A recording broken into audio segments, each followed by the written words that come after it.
भगवान शिव से जुड़ी कुछ अनोखी कहानियां। यहाँ ये बात ध्यान रखने की है कि वेद कहते हैं कि ईश्वर अजन्मा है।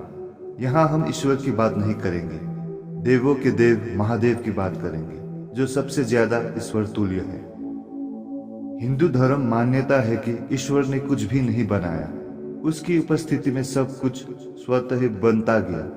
ईश्वर समय और आकाश की तरह है, जिसके भीतर सब कुछ है, फिर भी वह सबसे बाहर है और उसके भीतर कुछ भी नहीं है। ब्रह्मा, विष्णु और शिव का जन्म एक रहस्य है। तीनों के जन्म की कथाएं वेद और पुराणों में अलग अलग है। उनके अलग अलग होने का कारण यह है कि जो शिव को मानते हैं वो शिव को ही केंद्र में रखकर अपना दर्शन गढ़ते हैं, और जो विष्णु को मानते हैं वे विष्णु को केंद्र में रखते हैं। लेकिन सभी पुराण इस बात पर तो सहमत है कि शिव ने ब्रह्मा के पुत्र दक्ष की पुत्री सती और विष्णु ने ब्रह्मा के पुत्र भृगु की पुत्री लक्ष्मी से विवाह किया था। ऐसे में सभी तरह के अलंकारिक और श्रृंगारिक कथाओं के रहस्य को समझना जरूरी है।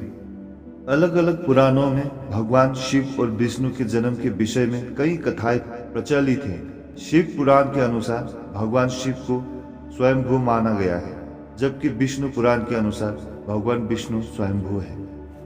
शिव पुराण के अनुसार एक बार जब भगवान शिव अपने टखने पर अमृत मल रहे थे, तब उससे भगवान विष्णु पैदा हुए, जबकि विष्णु पुराण के अनुसार ब्रह्मा भगवान विष्णु के नाभि कमल से पैदा हुए, जबकि शिव भगवान विष्णु के माथे के तेज से उत्पन्न हुए बताए गए हैं।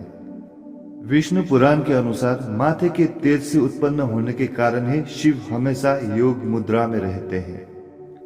शिव के जन्म की कहानी हर कोई जानना चाहता है। श्रीमद् भागवत के अनुसार एक बार जब भगवान विष्णु और ब्रह्मा अहंकार से अभिभूत हो स्वयं को श्रेष्ठ बताते हुए लड़ रहे थे, तब एक जलते हुए खंबे, जिसका कोई भी और छोर ब्रह्मा या विष्णु नहीं समझ पाए, उसी जलते हुए खंबे से भगवान शिव प्रकट हुए।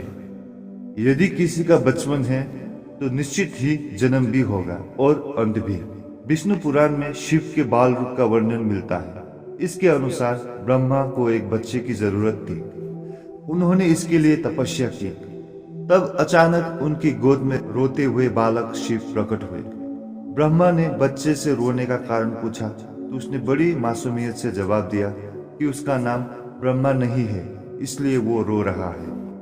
तब ब्रह्मा ने शिव का नाम रुद्र रखा, जिसका अर्थ होता है रोने वाला। शिव तब भी चुप नहीं हुए, इसलिए ब्रह्मा ने उन्हें दूसरा नाम दिया, पर शिव को वो नाम पसंद नहीं आया और वे फिर भी चुप नहीं हुए। इस तरह शिव को चुप कराने के लिए ब्रह्मा ने 8 नाम दिए और शिव 8 नामों से जाने गए, जैसे कि रुद्र, सर्व, भाव, उग्र, भीम, पशुपति, ईशान और महादेव।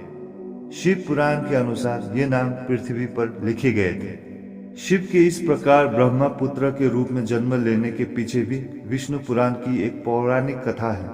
इसके अनुसार जब धरती, आकाश, पाताल समेत पूरा ब्रह्मांड जलमग्न था, तब ब्रह्मा, विष्णु और महेश के सिवाय कोई भी देव या प्राणी नहीं था।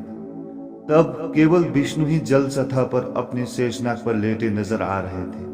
तब उनकी नाभि से कमल नाल पर ब्रह्मा जी प्रकट हुए। ब्रह्मा विष्णु जब सृष्टि के संबंध में बातें कर रहे थे तो शिव जी प्रकट हुए। ब्रह्मा ने उन्हें पहचानने से इनकार कर दिया। तब शिव के रूठ जाने के भय से भगवान विष्णु ने दिव्य दृष्टि प्रदान कर ब्रह्मा को शिव की याद दिलाई। ब्रह्मा को अपनी गलती का एहसास हुआ और शिव से क्षमा मांगते हुए उन्होंने उसे अपने पुत्र रूप में पैदा होने का आशीर्वाद मांगा। शिव ने ब्रह्मा की प्रार्थना स्वीकार करते हुए उन्हें यह आशीर्वाद प्रदान किया।